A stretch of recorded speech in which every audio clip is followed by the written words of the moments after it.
이 방송이 또 끊어졌어요. 뭐 합치면 되겠지만 전화가 와가지고 또 방송이 중단됐습니다. 그래서 아까 그 자유에 대해서 얘기하다가 끊어졌는데요. 그 사람은 그러니까 이 날개가 돋쳐서 자유롭게 날고 싶어 하는 것이 그 사람의 큰 꿈이고 희망이고 그런 것이죠. 그래서 이 자유라고 하는 생각을 인간에게서 뽑아버릴 수가 없는 것이죠.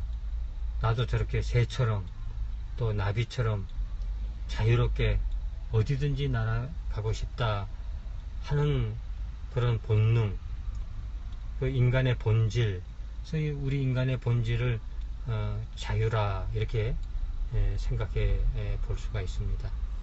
그런데 이 자연에는, 과학의 세계는 또 자연의 세계라고 하는 것, 이 자연의 세계라고 하면은 그것은 인과의 세계죠. 그래서 이 자연의 세계에서는 자유라는 것이 없다. 본래 과학의 세계는 인간의 수단이 될지언정 이 목적이 될 수 없다고 그래요.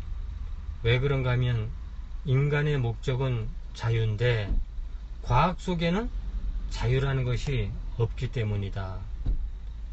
과학의 세계에는 이 자연뿐, 인간이 과학이라고 하는 수단을 이용해서 자유라고 하는 인간의 목적을 달성하기 위해서 만들어 놓는 것이 비행기라고 할 수가 있는 것이죠. 그래서 우리가 자유롭게 어디든지 가고 싶다. 옛날에는 정말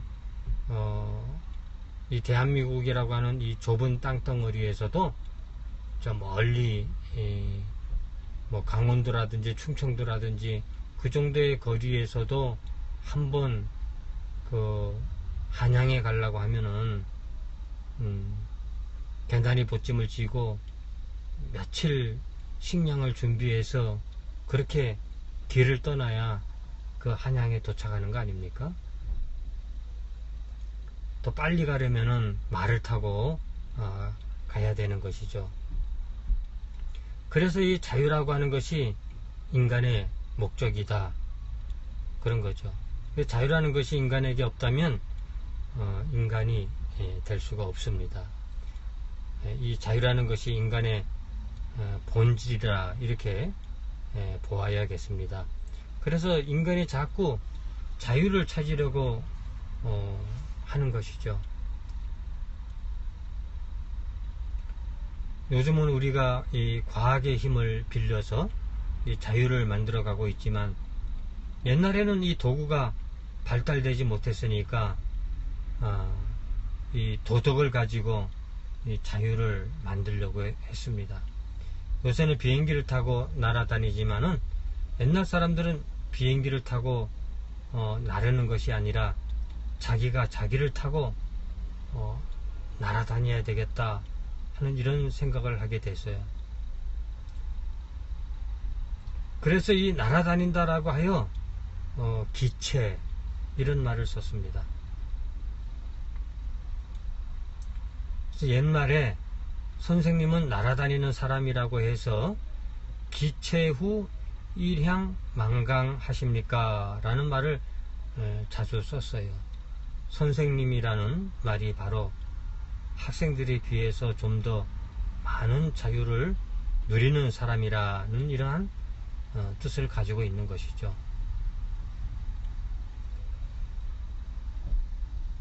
대개 우리는 이 영어를 자유롭게 구사를 하지 못하는데 영어 선생님이라면 또 미국에 가서 몇 년씩 살아서 그 영어를 자유롭게 굴사할 수 있다면 정말 그 사람이 대단해 보이고 참 우러러 보이는 거죠. 그 영어 선생님은 참 이 영어에 대해서 자유롭게 구사할 수가 있을 것입니다. 선생님과 나의 차이는 무엇인가? 선생님은 자유를 가졌고 나는 자유를 가지 못했다는 그런 차이. 그러니까 자유를 가졌다는 말은 그 선생님이 되었다 하는 말이죠. 자유롭게 내가 걸림이 없이 다닐 수가 있다. 학생과 선생님의 다른 점은 선과 생이다. 선이란 말은 무엇입니까? 생을 초월했다는 말이죠.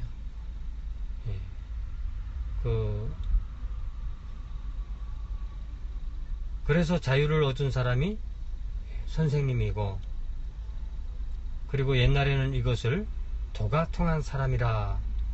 그래서 옛날 사람들은 이 도라는 말을 많이 했는데, 도라는 것이 또 이 자유를 획득하는 방법이라 이렇게 말을 할 수가 있죠. 그래서 인도에서는 이 자유를 얻는 방법을 요가라가 이렇게 이야기를 합니다.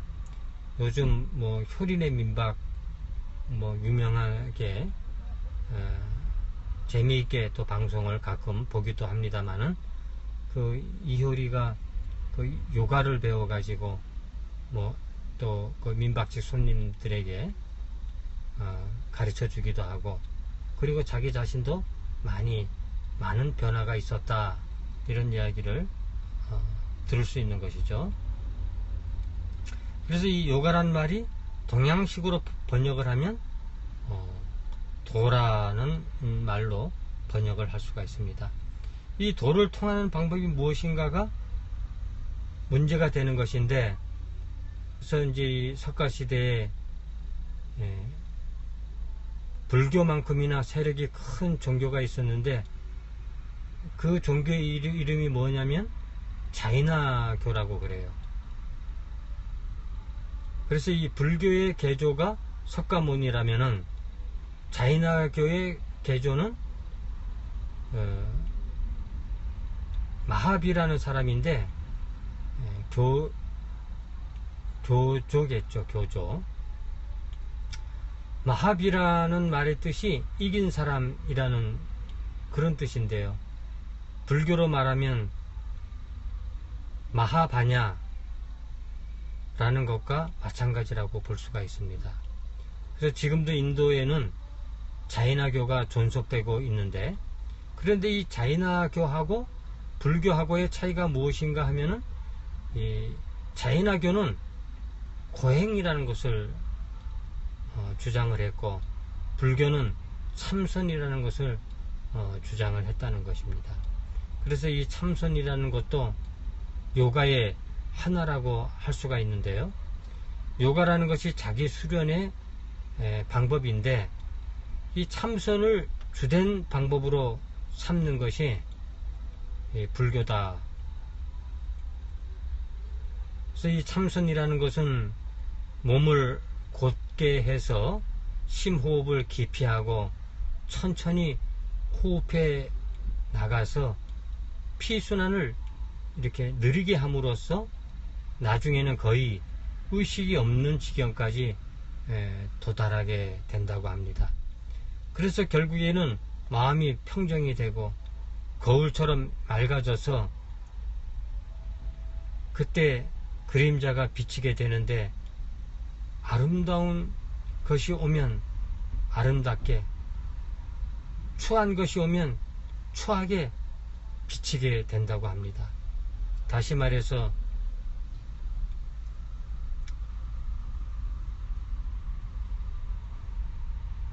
선정의 마지막이 되면 지혜가 되고, 지혜가 되면 그 귀에서 힘이 나오게 되는데, 다시 말해서 빛에서 힘이 나온다는 것이죠.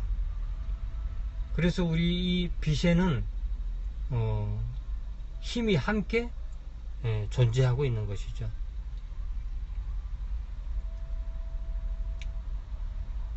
우리가 잘 아는 대로 이 지행, 지식과 행위, 지행이라고 하는 것은 항상 같이 있는 것입니다. 지가 있는 곳에는 행이 있고, 행이 있는 곳에는 지가 있다. 이 둘을 절대 갈라놓을 수가 없는 것이죠. 그래서 이 반야심경에 보면은 관자재라고 하는 것이 있는데요. 관이 있으면 반드시 자재가 있다. 행심이 있으면 반드시 반야가 있다. 그래서 이 언제나 둘이 함께 있는 것입니다. 색즉 시공이면 공즉 시색이고, 무지무득이면 무가 애고이고 무유 공포이다. 이 말이 좀 어렵지만은 언제나 이렇게 둘이 함께 있는 것입니다. 그래서 지와 행이 일치하는 것에 요가의 묘미가 있다. 석가가 이 요가에서 따와서 불교의 참선이라는 것을 만들었다고 그렇게 보는 것이죠. 그런데 이 참선을 자꾸 오랫동안 하면 어떻게 되냐 하면, 우리는 이 참선을 해보지 못했으니까 잘 모르지만, 그 참선을 해본 이 선생님들의 말을 들어보면 참선이 다른 게 아니라 이 정자를 하고 가부좌를 튼다는 거죠. 정자를 하고 앉아서 심호흡을 깊이 해나가는 것인데, 이 눈은 코끝을 통해 배꼽 밑 부근인 단전을 응시해 나가고 결국은 어떻게 되냐 하면 아랫배가 축구공처럼 되어서 기운의 바다가 된다. 기해가 된다는 것이죠. 기운의 바다. 그래서 성단이 되었다라고 하는 겁니다. 아랫배에 기운이 모이기 시작하는데, 그래서 이 아랫배를 보면 축구공처럼 이 탄력이 있어 가지고 몸의 다른 부분은 아주 연약하고 제대로 발육이 안 된 것처럼 빈약하지만은 이 배 부분만은 축구공처럼 튼튼하고 힘이 있다고 합니다. 그래서 막 걸어 다닐 때도 나는 다리로 걷는 것이 아니고 이 배를 타고 걷는다. 그래, 배가 막 축구공처럼 아주 기체가 되어서 다리에 힘이 전혀 들어가지 않고 멀리까지 걸어갈 수 있다는 것이죠.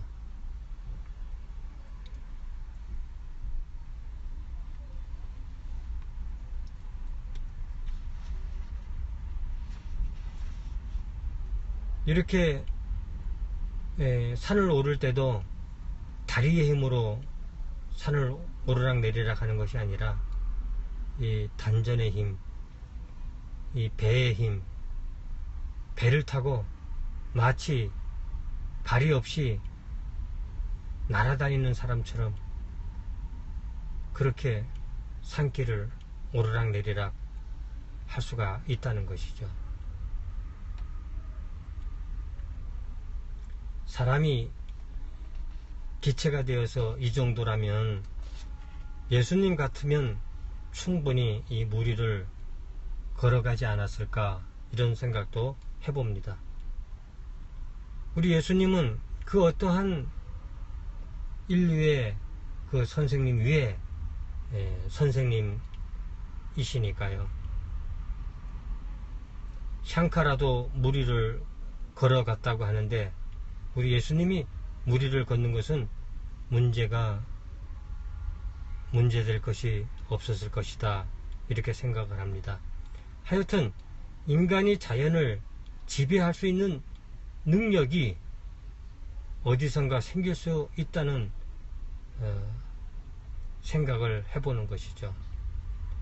이러한 것이 자유라고 하는 것인데, 도구를 통해서 어떤지, 도덕을 통하여 어떤지 자유롭게 될 수 있는 경지가 될 수 있다고 봅니다. 특별히 이 예수라는 사람들을 보면은 더 그런 생각이 들어요. 그림을 그리거나 조각을 하거나 피아노나 바이올린을 하는 사람들을 보면 정말 어떤 자유의 경지를 느낄 수 있도록 그러한 경지를 느끼게 되는 것이죠.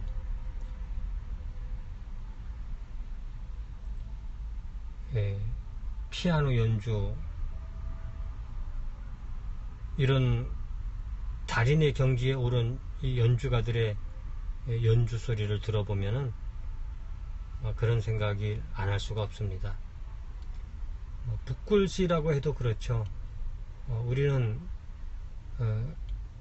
붓글씨를 써보면 손이 벌벌 떨리고 참 아무렇게나 글이 쓰여지지만은, 그러나 이 붓글씨에 통달한 사람들이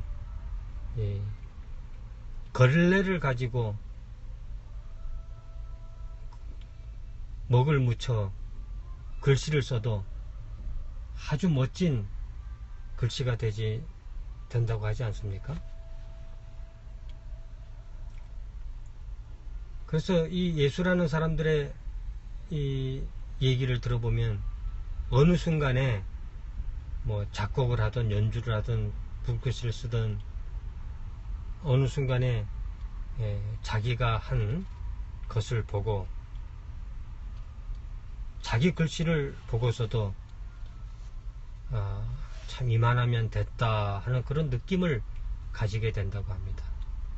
또 작곡을 하더라도 갑자기 굉장한 생각이 들어서 막 폭풍같이 작곡을 하고 나면은,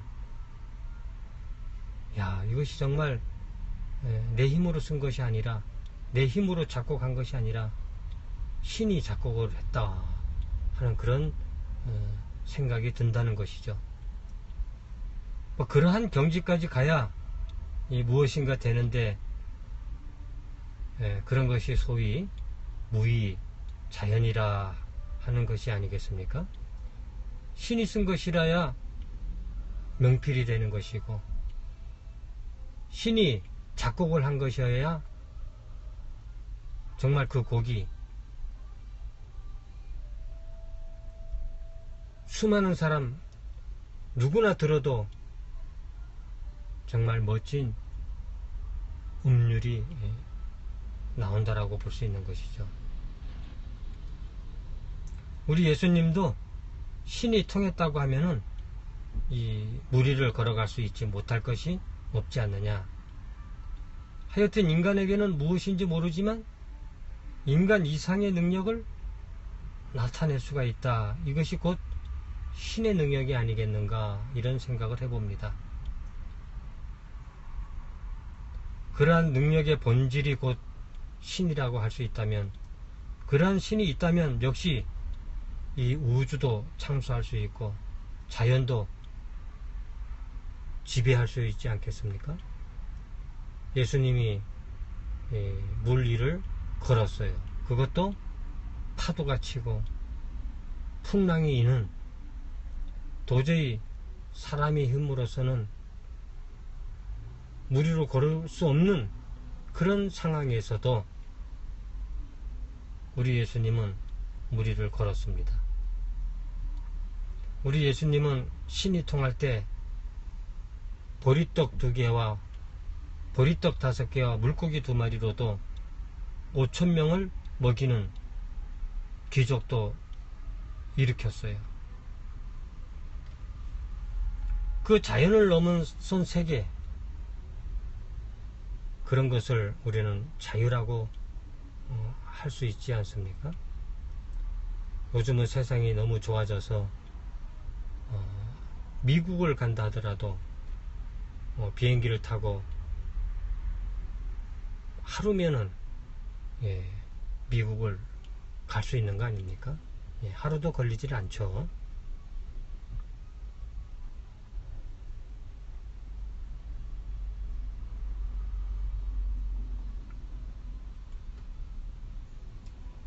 우리 예수님이 한참 말하다가도 이제 지금 한 말은 내가 한 말이 아니라 하나님께서 하신 말이다, 이럴 때가 많이 있는데요. 그런 순간에 우리 예수님이 신이 통한 것이 아니겠습니까? 저 예술의 경지, 자기가 해놓고도 이것은 내가 한 것 같지가 않다, 신의 경지에 무언가 통한 것 같다,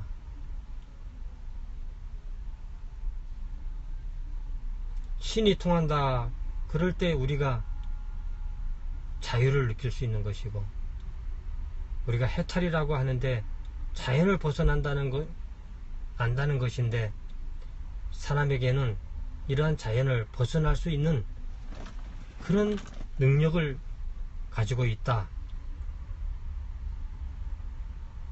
그러니까 어떻게 하면 자연을 벗어나서 자유로 갈 수 있는가, 이것이 참 문제인 것입니다. 그것을 파라밀다라고 하는데요. 파라밀다라고 하는 것은 건너간다는 뜻이에요. 어디서부터 어디로 건너가나 하면은 자연으로부터 자유로 건너가는 것이죠. 우리가 이 자연에서 태어나서 흙에서 태어난 거 아닙니까?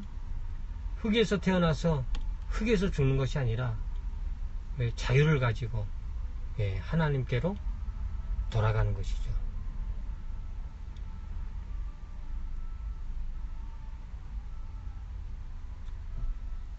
우리가 잘 아는 그 반야심경, 이게 이제 길게 말해서 마하바냐 파라밀다 심경인데요. 260자로 되어 있어요. 이 불교의 핵심을 말한 가장 짧은 경전인데, 결국 파라밀이라고 하는 것은 자유의 체득을 말하는 것입니다. 자유를 얻었다. 그것이 불교에서도 가장 핵심적인 내용입니다. 그런데 그것을 지만 가지고는 안 되고 반드시 행이라고 하는 것도 같이 들어가야 한다는 것이죠. 그래서 도라고 하는 글자는 머리 수라는 글자와 다리 족자가 합쳐진 것이다. 그 글자가 합쳐진 글이 도고, 그 도가 바로 지와 행을 합친 글자라, 이렇게 할 수가 있는 것이죠. 도를 통하기 위해서 제일 많이 하는 것이 참선인데, 참선이라는 것은 자기가 자기를 극복하는 것이죠. 다시 말해서 자기가 자기를 찾는 것입니다. 아까 배를 탄다고 했는데 누구 배를 타겠는가? 자기의 배를 타는 것이죠. 자기가 자기의 배를 타는 것을 자승이라고 그래요. 자기가 자기를 극복하는 것. 그것을 칸트는 자율이라고 하는 말을 썼는데요. 자율에서부터 자유가 나오지 어디서 자유가 나오겠습니까? 파라밀다라는 것이 하나의 도라면, 이 도라는 것은 쉽게 말하면 자기 수련을 말합니다. 요가라는 말도 수련이라는 말입니다.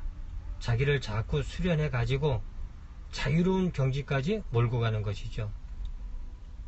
자유로운 경지까지 몰고 가면 그것이 바로 해탈이고, 예수는 어떻게 자기 수련을 했는지 모르지만 예수 나름대로의 굉장한 노력이 있었을 것이죠. 그래서 결국은 자연을 극복할 수 있는 능력까지 갖게 되었다. 또 그분은 하나님의 아들이라고 해서 아무 노력도 안 했는데 저절로 그 능력이 생겼다? 물론 그럴 수도 있겠지만은, 예수님은 그 지식만을 가지고 그런 자유를 가지신 게 아니라 굉장한 힘을 소유하고 있었고 가지고 있었다는 것이죠. 근본 예수님은 하나님의 아들이니까 우리는 도저히 그렇게 할 수 없다. 물론 우리가 무리로 걸어갈 수 있는 것은 아닙니다만은, 각자 참 살아가면서 참 이러한 수련, 이 자유를 통한 노력, 지행이 합일되어지는, 합쳐지는 빛과 힘이 함께 있는, 우리의 지식과 힘이, 우리와 정신과 몸이 함께 힘을 가질 수 있는 그러한 저와 여러분이 되시기를 바랍니다. 오늘 예수님이 어떻게 물 위에 걸어올 수 있겠는가, 이런 것을 생각해 보면서 예수님이니까 당연히 그 정도는 할 수 있을 것이다. 또 지금은 과학의 시대니까 우리는 언제나 자유를 공경하는 것이고요, 자유를 꿈꾸는 것이고, 그리고 과학의 힘을 빌려서 우리는 또한 날개를 달고 비행기를 타고 배를 타고 어디든지 날아다닐 수 있는 거 아닙니까? 그 비행기를 타려면 또 돈이 드니까 우리 나름대로 다 열심히 노력해서 우리의 정신과 우리의 몸이 하나가 되어서 자유롭게 어디든지 갈 수 있는 자유를 얻으시는 저와 여러분 되시기를 바랍니다. 기도하고 마치겠습니다. 고마우신 아버지 하나님, 오늘 귀한 말씀 주신 것을 감사하고, 비록 이 성경 말씀을 통해서 하나님이 바다 위를 걸었다, 그저 신기하게만 생각할 것이 아니라 우리 예수님 정도니까 물 위를 걸을 수 있었고, 또 우리도 참 어떠한 분야에서 자유를 얻을 수 있고 자유자재가 될 수 있도록 하나님 저를 도와주시고 우리들을 인도해 주시고 예수님을 의지해서 노력하는 저희들 되게 축복해 주옵소서. 이 모든 것 예수님의 이름으로 기도했습니다. 아멘. 이렇게 해서 오늘 예배를 또 마치도록 하겠습니다. 안녕히 계십시오.